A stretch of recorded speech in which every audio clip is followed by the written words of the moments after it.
Sio matokeo ambayo tumeyazoea, lakini alhamdulillah tumepata kile ambacho tumeandikiwa.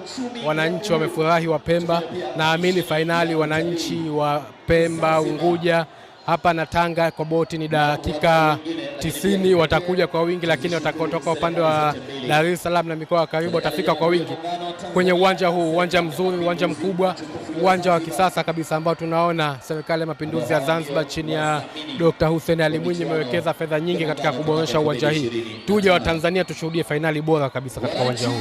Tukimalizia hapa, bila shaka katika level ya uongozi, kombe hili Yanga tunalihitaji. Kwa namna gani tunalihitaji? Zungumza na wananchi. Haya ni mashindano ya muungano na Jamhuri ya Muungano wa Tanzania, timu ambayo ni vinara wa makombe ni Yanga. Kuchukua kombe la muungano kwetu ni heshima kubwa sana, lakini ni heshima kwa waasisi wa nchi zetu hizi, Mwalimu Julius Kambarage Nyerere na mzee wetu Mzee Karume. Tunatambua wote walikuwa ni mashabiki wa Yanga. Kwa kwetu ni heshima kubwa sana kuchukua hili kombe. Mimi nikushukuru.